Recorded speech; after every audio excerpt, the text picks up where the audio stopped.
So after my last video, people asked for something a little less furry and a little more nerdy regarding my layout. So this is that video.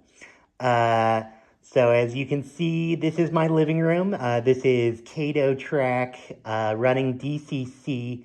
And we'll go over to the heart of it, which is that white building you see in the background. And that's where the heart of all of this is. Kind of a rat's nest at the moment, but things escalated.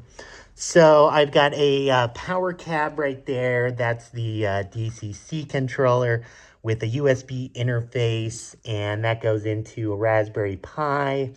And then I've got an Arduino that's plugged into the Raspberry Pi, and the Arduino is wired up to DCC Specialties block detectors, which I chose. I just like them because they can self-normalize track current and set unoccupied at startup.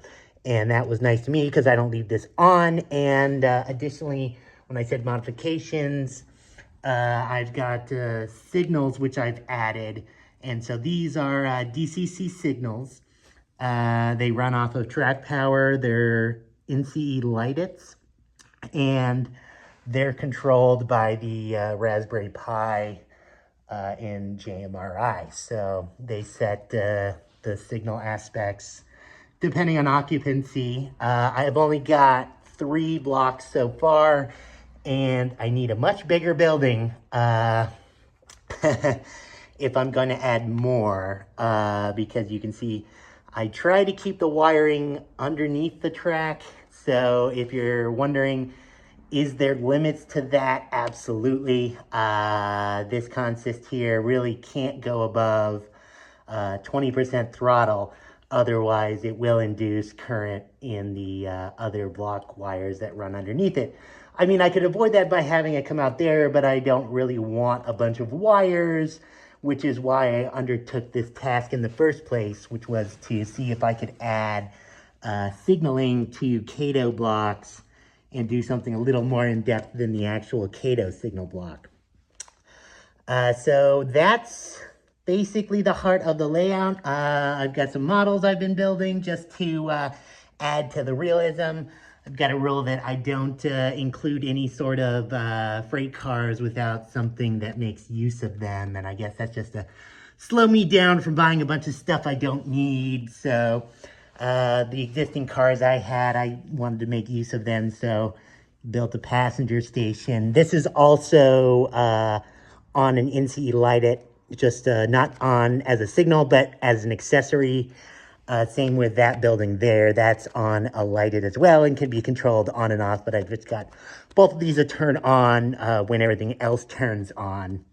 But they're on separate power blocks that don't have block detectors because this is always occupied because I've always got a passenger train here in the station.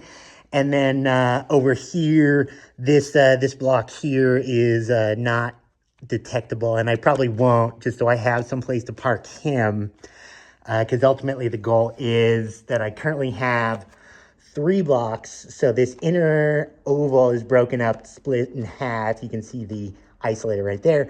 And then I've got this block here, which is my station block, with signals to protect that. So 3 right now, but then the goal is to split this outer track into 2 from there to there, and then another 2 there. And so have both ovals have 4 blocks, and then this one here for a total of 9. So this building is not going to work. I'm going to need something much larger so I can space these block detectors out and clean up my wiring. But at the moment, as messy as it is, it's working pretty well.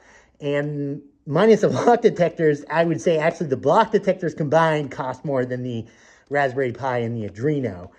So if you wanted to just roll with something cheaper, you absolutely could, and it would be a lot more cost effective.